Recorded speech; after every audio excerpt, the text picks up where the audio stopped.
Season 2 is all spectacle, no substance. I loved Fallout New Vegas and Season 1, but this is a terrible adaptation and a worse season. Everything in this show is weighted towards entertainment through comedy and action.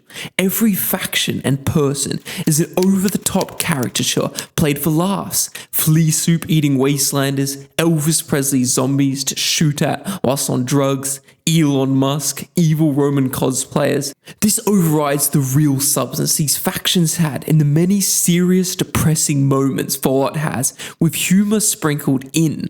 Now, humour is the point, not a tool used for counteracting the tone and better exploring the themes around the best society for the wasteland. The show feels like a Fallout theme park, travelling from faction to world element, getting their aesthetics so they can get that hit of dopamine and seeing them on the live screen.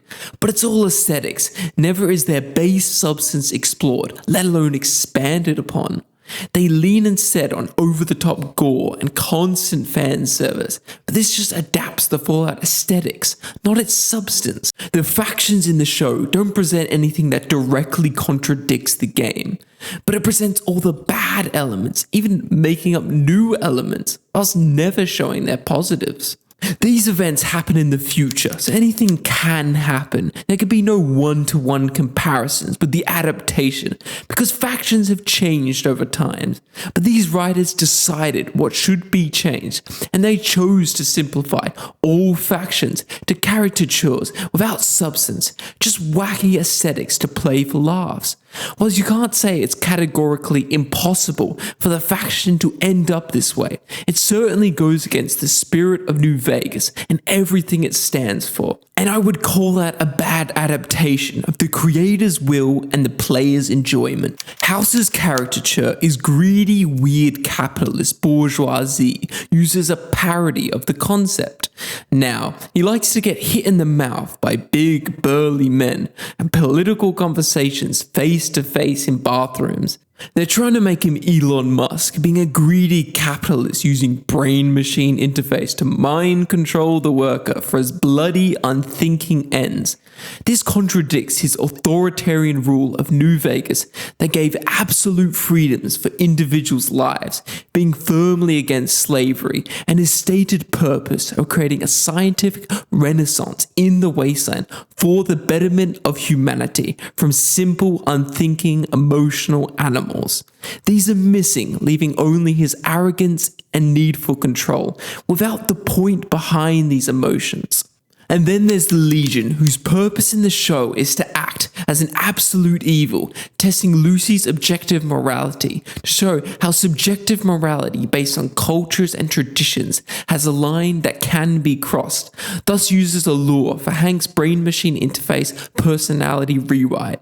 They fall into the evil empire doing evil things to test the good-natured MC, the trope that everyone copied from Lord of the Rings Mordor, going against New Vegas' philosophy of steelmanning the tyrant, and the correct Latin pronunciation is Kaiser, not Caesar, so Ghoul and Lucy are both incorrect whilst acting smug as hell.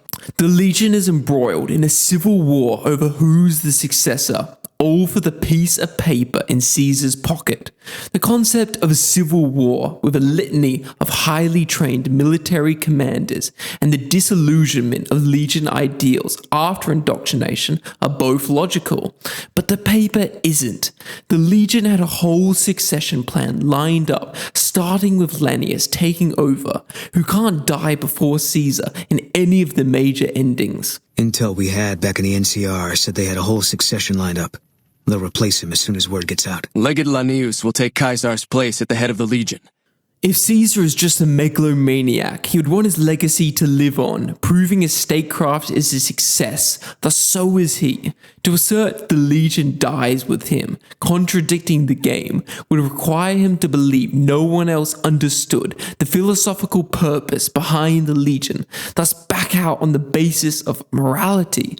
But the synthesis doesn't require oversight, just an antithesis to synthesize with, gaining their strengths, shedding their weaknesses, and the NCR or other factions still exist. Social evolution through combination and Darwinism exists without a directing God. It's natural.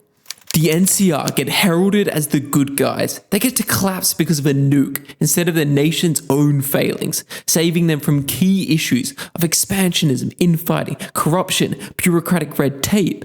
So now, this band of geriatric old people, so innocent, can herald good American values and be held as slightly problematic morally compared to crucifixion and slavery, when the point wasn't morality, but efficiency and a greater good synthesis. And then there's the Brotherhood, acting as dumb tech bros, destroying model cars and having knights fight to the death barehanded because toxic masculinity?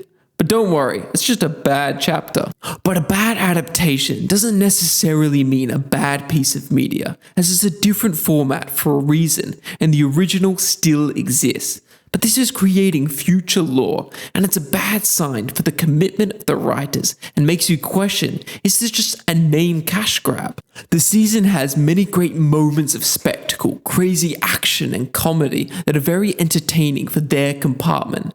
But they're puzzle pieces that don't fit together with the other compartments. It creates no picture and is simply worse than season 1. Instead of development into factions, we're forced into following two of the worst plot threads because we followed them for a reason in season 1 and just couldn't let them go. Norm's group of goody two-shoes, alive than dead, Chet being big spooned by Blackbeard Steph, and the snack club being too hydrated. In season 1, the Vault plotline was a mystery, revealing the Vault overseers, including his father. In this season, it's a boring and useless sitcom. This could all be cut and nothing would change, making the TV pace excuse for lacking depth a shaky one. Too many plots, too little time creates shallowness. Everything in this season is set up that is never resolved, or standalone action comedy beats. It's House of Dragon Season 2. Everything pushed to Season 3. They don't even have the end battle between the NCR and the Legion. Nothing changes from the Season 1 character arcs. Lucy meets her external goal, but doesn't change internally. Still innocent, not having to kill or turn her father. And naive, learning nothing from Season 1. Consistently making dumb decisions. Ghoul got your princess is in another castle, so he's still searching for his family. Maximus's allegiances changed, but not him. A corruption arc could have been beautiful. And the romantic pair is back together like nothing's changed. That's not to mention the many contrivances that happen to save the day, but 1,000,001 coincidences. The NCR battalion spawning in to save the day, Maximus stumbling onto the exact spot the Ghoul is dying to then find Lucy.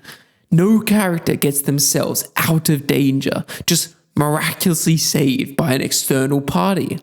Season 1 fixed this with a MacGuffin that created justified convergences and reasons for the characters to conflict or aid each other, whilst maintaining their self-interested perspectives. The best part is Hank's brain-machine interface personality, with Barbara rewrites and trying to convince Lucy. It's a common trope that humans are self-interested, tribalistic. The only way to get them to be one is to be the same in a hive mind.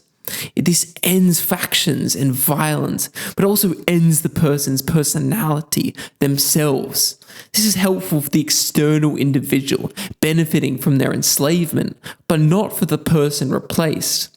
It does raise interesting questions about what makes a person, and thus their value.